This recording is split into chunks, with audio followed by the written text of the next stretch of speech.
Welcome to Jackie's Literary Corner. I am Jackie, and it is time for my continuation of all my classics books.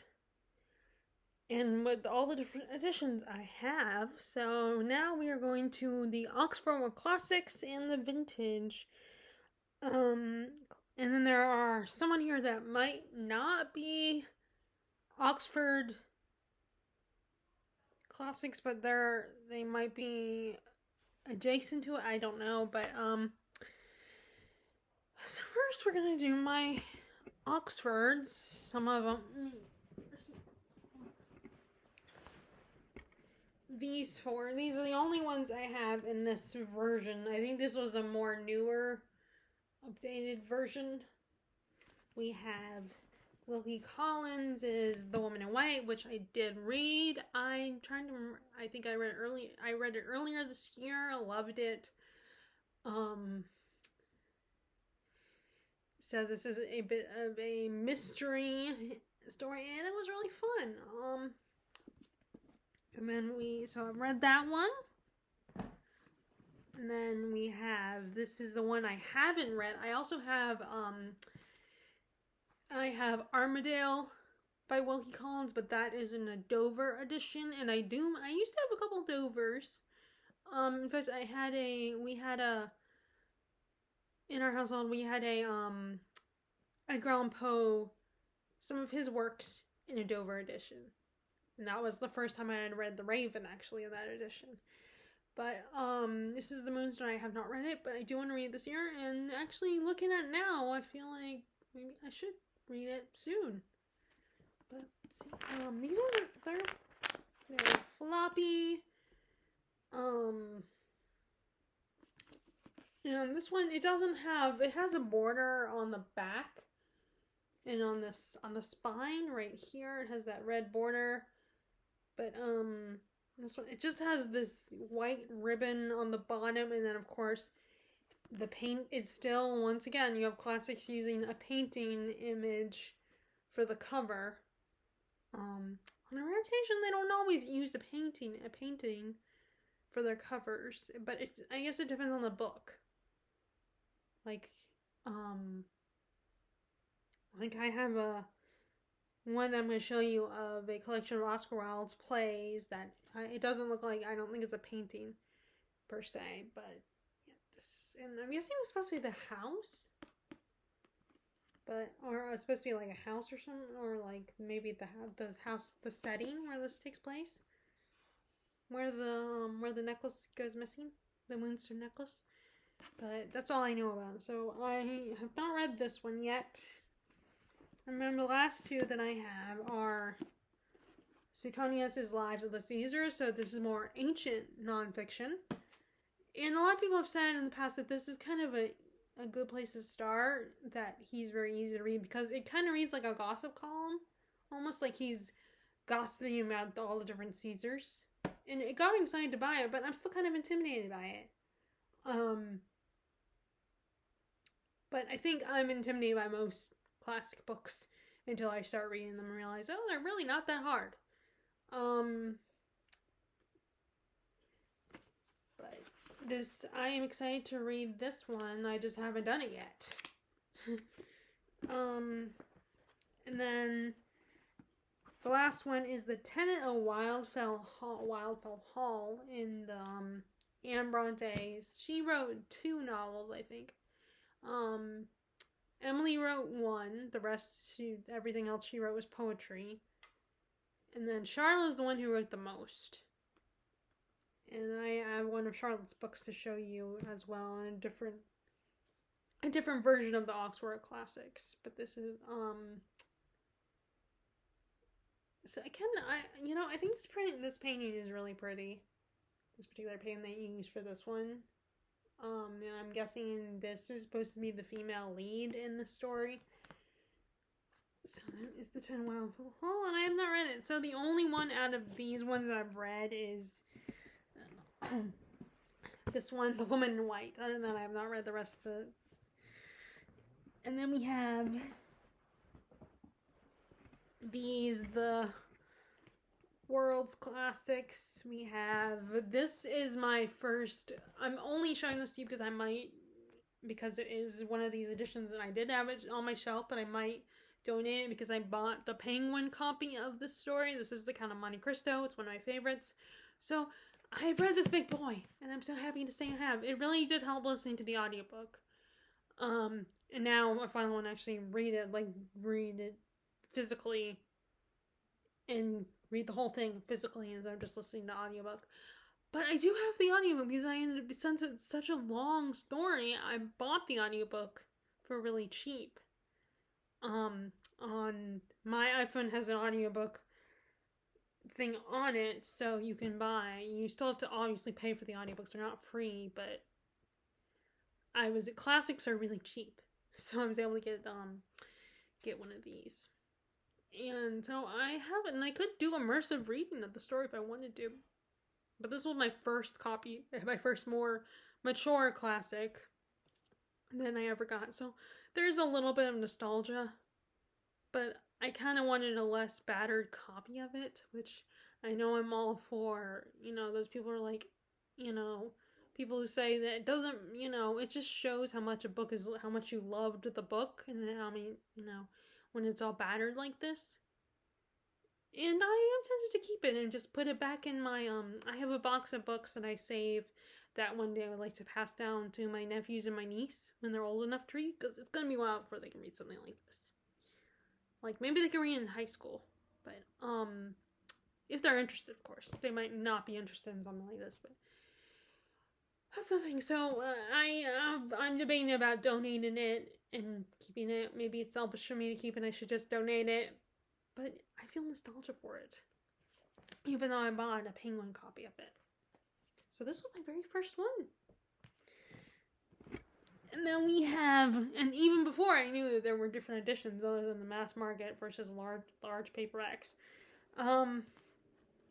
Okay, and then I guess at some point they changed to purple. They changed purple to red. So I think, or I don't know, maybe the color indicates the type of classic it is, like the type of genre it is. I should look that up. I should look up, see if the Oxford Word Classes, the little ribbon was the different colors, like the purple and the red, because I think I've seen some of them in other colors too. So maybe that just means the genre or the type of book it is. But so this is the Oscar Wilde collection of 5 of his plays, and as you saw in the previous video, I do have another version where it has all of Oscar Wilde's works. I think all of it. It might have not all of it, I don't know, but that's in my Barnes & Noble edition, exclusive edition.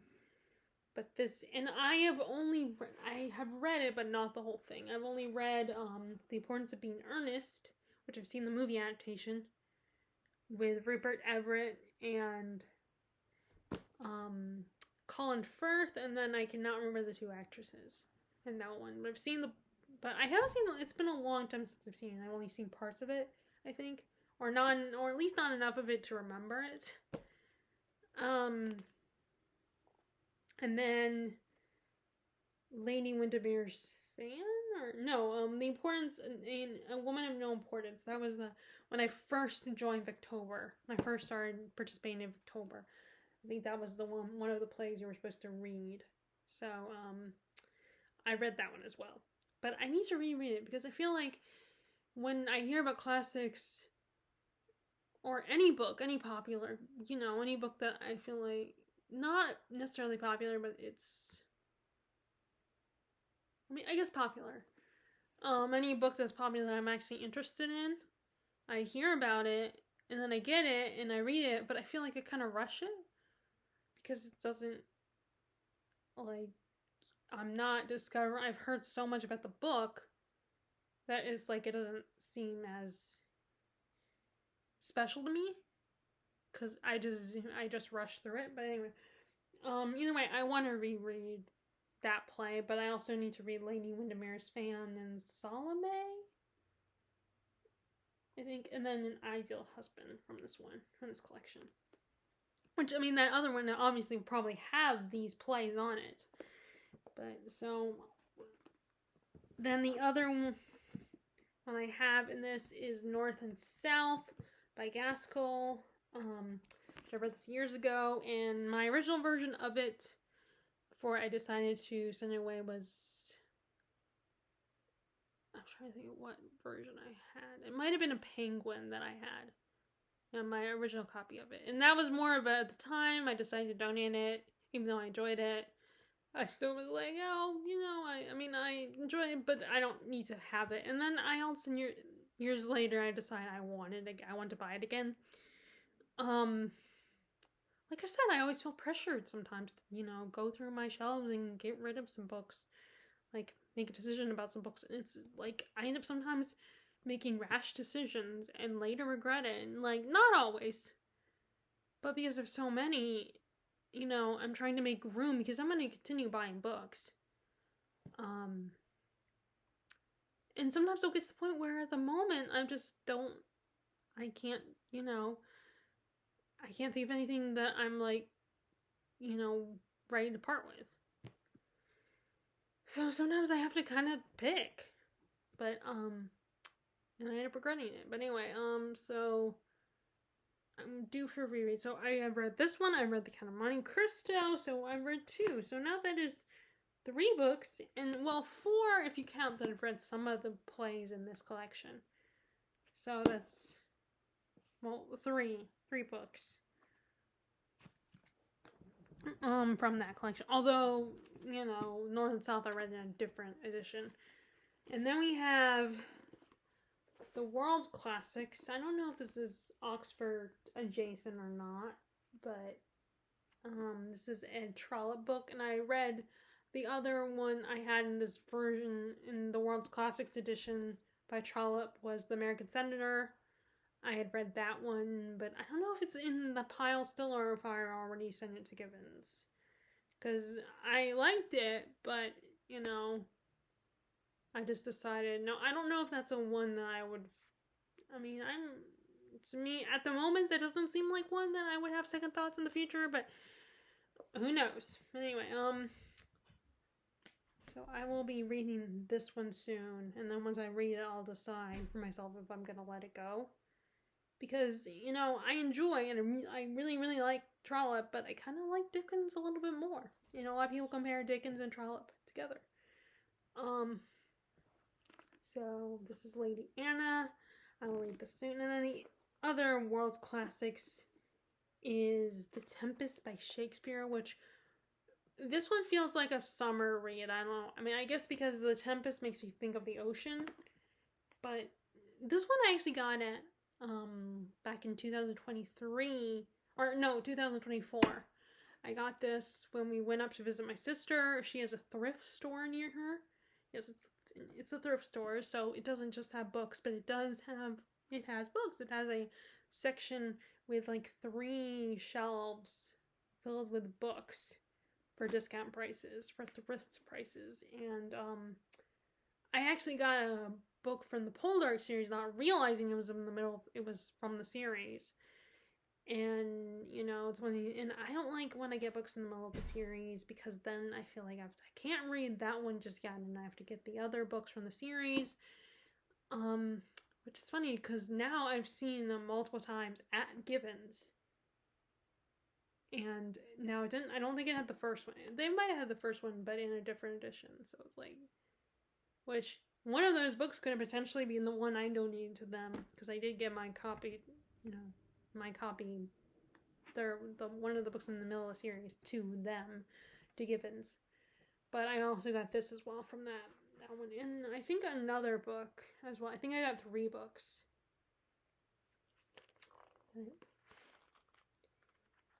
But yeah, I might read this. Prospero, that's the only name I knew from this particular play. But I think this might be a good place to get back into play, because I keep saying I'm gonna get into plays again and read a couple other plays, because I've only read like a couple plays since school, and I haven't picked up any plays since, and I've been slowly collecting them, and I need to pick one up. I need to start reading the ones that I bought. So these are my World Classics editions. And like I said, I think they're related to Oxford. I don't know, but. And then we have my Wordsworth editions. So we have another Bronte, Shirley, and this is Charlotte Bronte. So I've read, of course, Jane Eyre is my favorite, so I've read that one multiple times. And then, which Count of Monte Cristo is one of my favorites, by the way. Even though I've only read it once, it's a long book. So, I know that it's going to take some, commitment to read it again, even though, and I do want to, it's a long book. And most people are like, oh, I read a book more than once. And then once I've read it multiple times, I know it's a favorite. And I've only read that one once. But, and then I have Agnes Grey I've read by Charlotte Bronte. Not my favorite of Charlotte Bronte's work. But I did like it. Villette, I've read, not my favorite. And both of those, I think, were in the Barnes & Noble exclusive editions. So I've read those. So I've mostly read I've read a lot of Charlotte Bronte. I only read Wuthering Heights by Emily. That's, I think, her only novel. The rest of her work is poetry. And then I've read... Oh, wait, no, Agnes Grey was Anne's. I think. Actually, Agnes Grey was Anne's work. That's right. And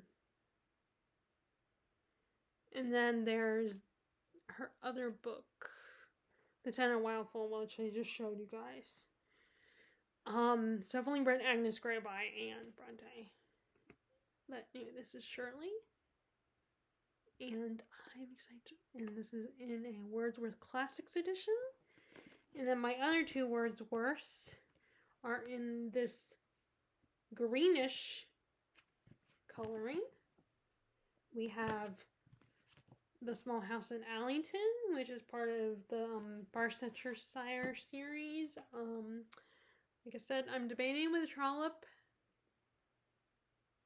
I do kind of want to finish the series, but then, I keep delaying picking them up. It takes me a long time between books to pick them all up. And plus, some of them are in hardback editions, and that hardbacks do take up a little bit more room, a little bit more room. So, but I feel like I should just go ahead and finish the series. But this is the Wordsworth Classics, and then the other Wordsworth Classics by Trollope is The Way We Live Now, which this is when I've started. And this is his only one, I think, that's not part of a series. But, so these are my Wordsworth Classics editions. Hopefully I won't randomly find any more, because when my Penguins, I found a couple extras that I didn't show you guys. But anyway, so those are my Wordsworths. And like I said, I don't know if they're anything to do, any connection to the Oxford World Classics, but oh wait, one more, I forgot. This is the other Wordsworth, another Trollope. This is a little bit smaller. I don't know if this is a mass market or what, but this might be considered a mass market. But it's bigger than a mass market, so I don't know. I'm very surprised by the size of this one. I don't know if this is a mass market or not, because when I think mass markets, I think of them being a little bit smaller than this. But like, I mean, like, these two are the same size, so I don't know if these are mass markets in the UK. Would be considered mass markets for the UK, but I mean, I have to look at I have to compare these two mass markets. Although I don't have any more. But anyway, well, actually I do have those. There was a I can't remember what the series, Dragon Scroll or Dragon Stars trilogy or something, where I had all 3 books, and I ended up keeping that trilogy. But the other one that I had by Melanie Ran, I literally just donated those yesterday. The other two, because I didn't have all three of them, but and I wasn't sure, so I just, because I only had the first two, I just donated those two, but kept the other trilogy, the one where I have all the books, and I think those are mass market, so I should compare this one to those three. But this is Barchester Towers and Wordsworth Classics. So this is the second book. That's the other thing, is all my books, which I don't know, maybe I should keep the series, but only keep the ones that are paperback and just slowly collect the other ones. Again, the problem is I don't have the shelf space. I have to, slowly, unhaul books every so often to make room. So, but I could collect them all in this edition, or at least paperback editions of the series. We will see, but okay, so, and then, let me go ahead. These are the rest of the series. I have the rest of Barchestershire series in these editions, and they're not Oxford or World Classics. They're not even vintage. I don't think they're actually Harcourt, Brace, and World. I don't know what that company is. I don't know if it's a UK-based. I'm guessing it's a UK-based company. Harcourt Library of English and American Classics. Okay, so it says English and American Classics. So, nothing really but they do look old. Like Gibbons might be getting them back, because that's where I bought them originally. The only problem is the dust strings kind of got torn on some of these. But,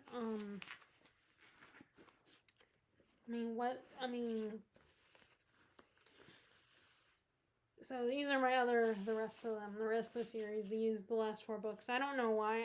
I guess because I got that paperback of Barchester Towers. I already bought that one, so it was like, I just bought these ones. Slowly. Okay, I'm putting those down. Okay, now we are on to vintage classics. Okay, so first we have The Death in Venice by Thomas Mann.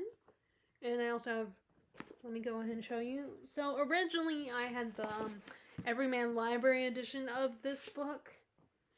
And those are hardback books. You either get the blue ones or the maroon ones. Again, I think that's why I'm wondering if the Oxford World Classics, the little ribbon at the top, that's a different color.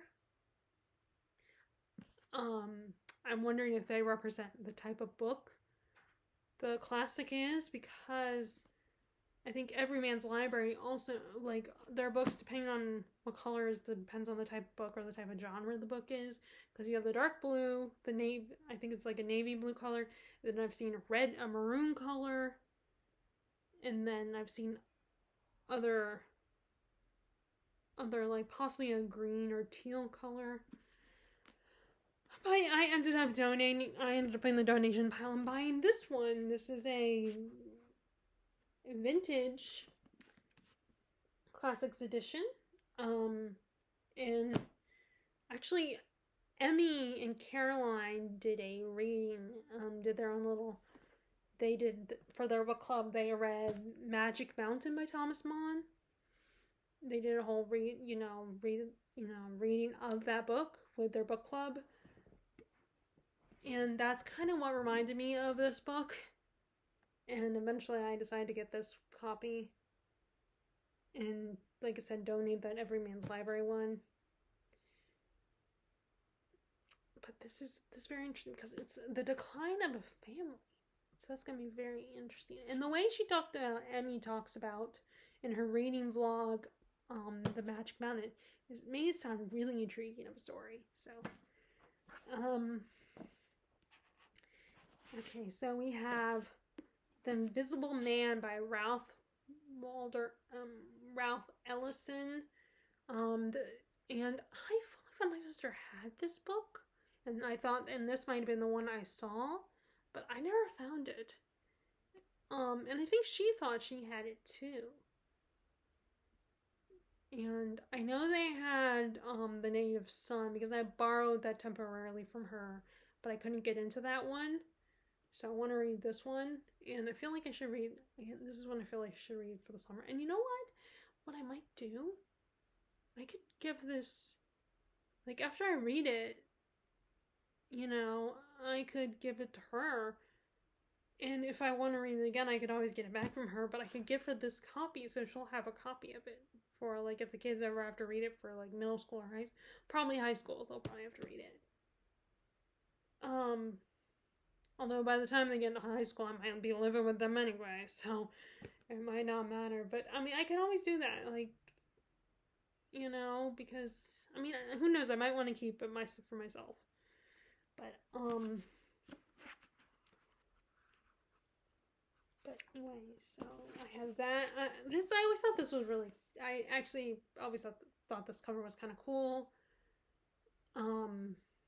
With the title, the typography of the title, and the author's name, and then these green line things or whatever. Like, I always like, and I'm a big fan of this green color. This shade of green. Okay, and then we have, I started to talk about this one, Death in Venice, and it has 7 other stories in it, I guess. And this one is interesting because of the art style for the cover. This might have been one I got. No, I think I did get it from here. I was gonna say this might have been one I got from the thrift store near my sister, but no, I got this one here. At Gibbons again, and but again, it's interesting style of art they're using for the cover.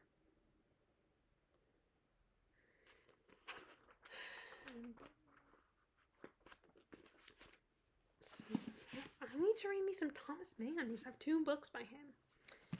So there's some of my vintage, and then we have. Okay, let me show you. This is another one that I'm probably going to donate, although I didn't really like it. I did enjoy the story in the vintage, and that is The Unconsoled by Kazuo Ishiguro, which I'm glad I can say. I read a Kazuo Ishiguro that was not as known. And this was such an intriguing story. It was very surreal, and there was a magical quality to the story, like in this one. I never really understood the cover of this one, though. I never could figure out what the meaning of the cover of this book, of this edition. But, in this book, like I said, I mean, as much as I enjoyed this is probably going to be donated. And then we have, this was one I bought earlier this year, A Man for All Seasons. This is another play. Again, very floppy. And this one is very, very simple. You just have the title and then little portraits. This is King Henry, I think. This is King Henry. And the 8th, the one who had all the wives. Like 6 wives, and he beheaded like at least most of them beheaded. And then this is Thomas More. I think this is probably Thomas More, the guy who wrote Utopia. If you've seen Ever After, the one with Drew Barrymore, the story with Drew Barrymore, and Angelica Houston, Utopia is Danielle's favorite book. It's the last book her father ever bought for her before he had a heart attack.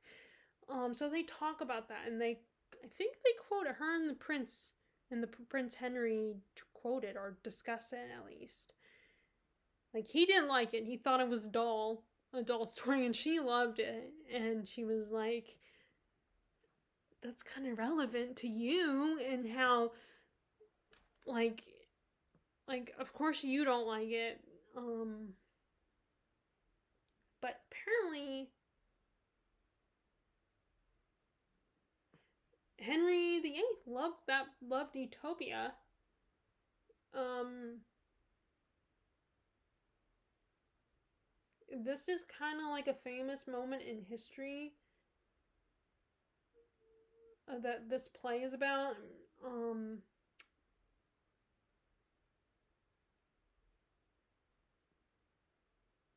okay, so when he separated from the church, the King Henry separated from the church, and he wanted everyone to sign an oath that they would be loyal to the king, that they would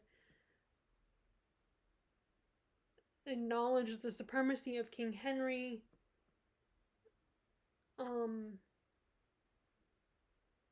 More had refused to sign it and then was imprisoned for that. And then he was spoiler, executed for it. And this play is about those events, I think. So I don't know, I might wait until I read the book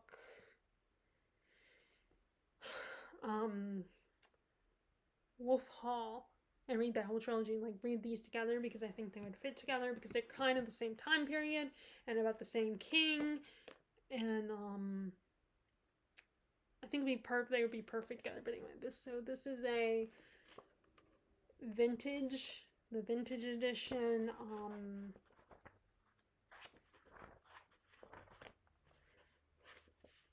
And like I said, it's a very simple cover. It's not anything, it works. And Robert Bolt is the author of this play. So there's that one. And then we have this over there. Sorry, I'm trying to.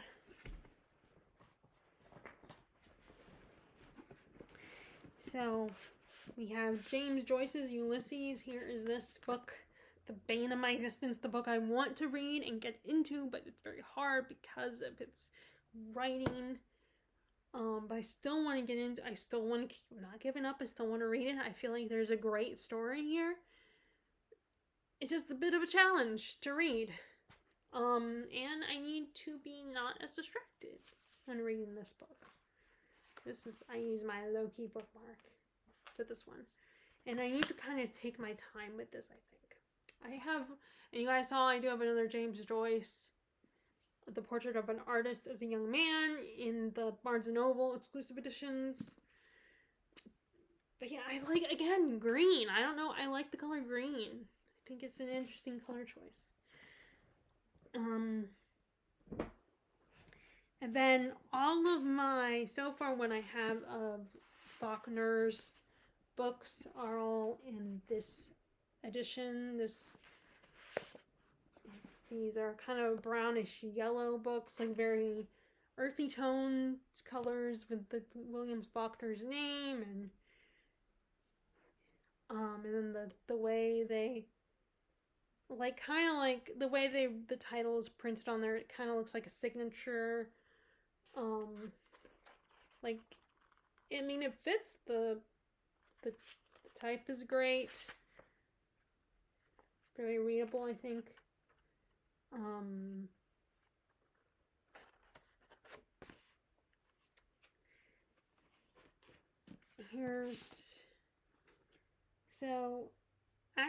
Actually, this image here is very similar to As I Lay Dying, the image for As I Lay Dying, except for this is a road, which I guess that represents the path the family travels on as they take the matriarch's body to where they're going. And then this one, Light in August, which I'm thinking about reading this summer, because I mean it has August in the title, and August is the summer month. And I guess this is the location in the little town where the story takes place. Well, now this one is different, this edition. I mean, there are other versions of this book that are like these two that I've seen at Gibbons. But this is The Sound and the Fury, and oh my god, this cover's so pretty. I like the sky, the twilight, the sunset type sky. I think that is so pretty. Oh, speaking of Ralph Ellison, there's a blurb from him on this book. On this particular. Oh, and these are interesting. Now, I really like these blurbs. It's not just like, this is a great book, this is brilliant, this book does this and this. It's actually, I don't know, like these blurbs are so much more interesting. This says, for all his concerns with the South, Faulkner was actually seeking out the nature of man. Thus we must turn to him for the continuity of moral purpose which made for the greatness of our classics. That's the quote from Ellison. And then here's this quote from Edmund Wilson. Faulkner belongs to the full-dressed post-Flaubert group of Conrad, Joyce, and Proust. And I have Proust. You guys saw I had the first book in his big series. And for the range of effect, philosophical weight, originality of style, variety of characterization, humor, and tragic intensity, Faulkner's works are without equal in our time and country. And that was Robert Penn Warren. I really like these. I like the sight of these. I mean, like I said, I could have got this one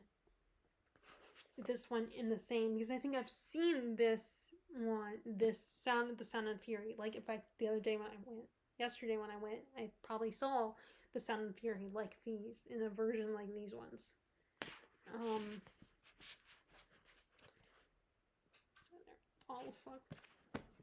Or at least 3 of Faulkner's books. I'm slowly collecting them, and then we have my favorite versions of vintage. My favorite. First, we have A Christmas Carol. In this one, I really like the cover where it's purple. Again, purple's another color I really like. With these French flaps, and painted edges. In this case, this one it has snow because the story's a Christmas stories, particularly Christmas Carol.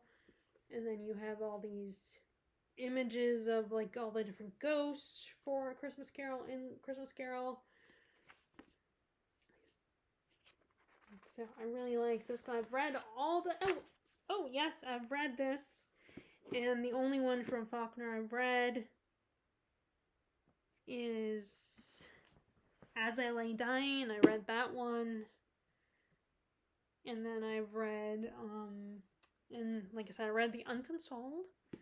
And I've read all the stories from this collection, from this one. And then we have The Massacre and Margarita. Again, French flaps. Oh, the other thing is these books also have like where you can place your stamp, ex libris. And I like these cover designs. And then we have the French flaps. And what's really cool about these is that the inside of the dust jacket of these flaps is the design on another book by the in this category of books.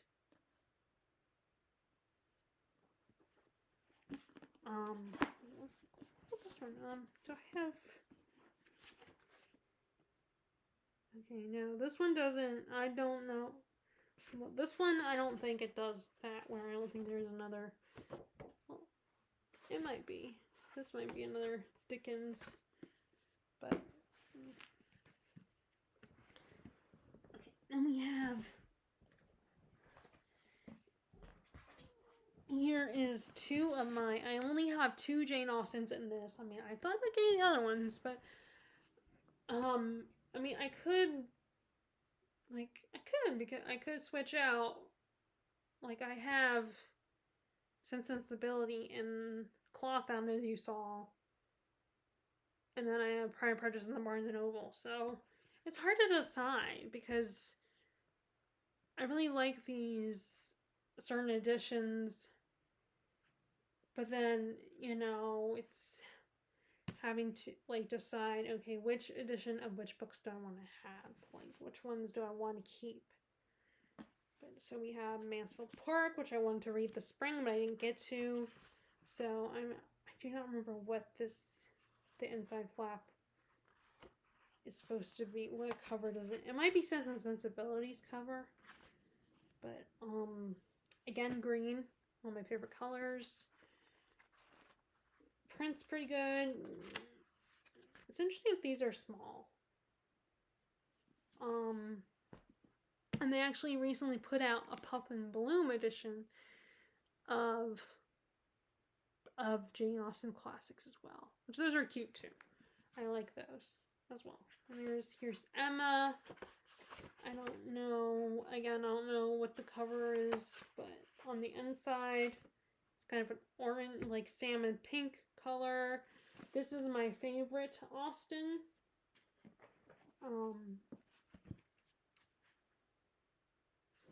So those. And then we have another Russian classic, Anna Karenina by Tolstoy. And as you guys know, my War and Peace edition is in the cloth bound.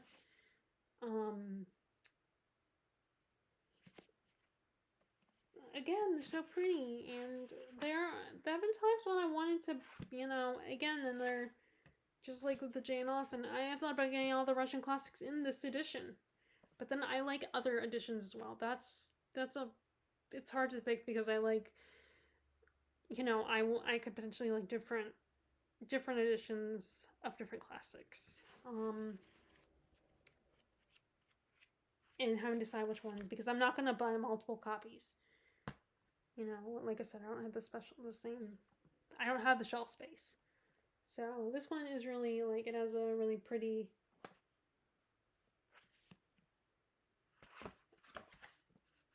red with flowers. I don't know. And it looks like all the Russian classics that are in this edition are all kind of the same color scheme, like the same, like either a pink or a red color. Yeah, they all, like, looking at them, they all look, you see them all here, and they all have the same color scheme. Different designs, but same color scheme. I mean, so it'd be kind of cool to have them all. But anyway, but I kind of like although these are not one author, they're different Russian classics, so yeah, so I could still get yeah, I don't know. I'm again, like, trying to decide which editions of classics that I want to have or not. So there's that one. And then we have the last two. I really like these also. And this is a very simple design. And I think it's kind of cool the writing style of, it looks like typed. Like a typed look to it. I don't know why, but it's very simple, as it's a white, they're all white covers with some kind of design on it, some kind of symbol or something, I'm guessing, but maybe it's a Russian symbol and I just don't know what it is. But anyway, you have this one, and I don't know what this is supposed to be. Like I said, it must be like a Russian symbol, but I don't know. Maybe of the time period that this takes place in. This is The Idiot.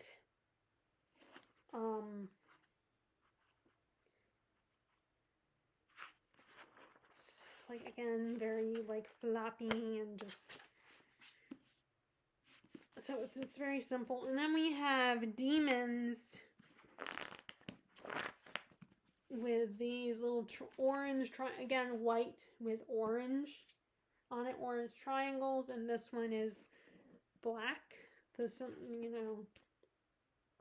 images are, the symbol is black, and rest of the book is white. But yeah, so I would like to buy other books in this particular edition of Dostoevsky. I really like this edition. I don't know, it's simple, but it's an interesting color scheme, and I guess the translators for these are all the are the same because they are both the same translator. So Pever and Volonsky. And I guess maybe they are the translators of Dostoevsky's work in these editions.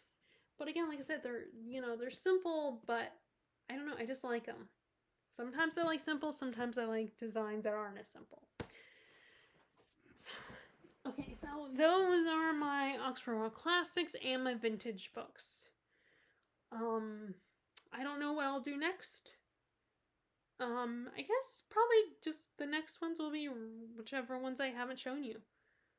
Yeah, I guess I'll show you, the last one will be the ones that you haven't seen yet, that I haven't shown to you yet.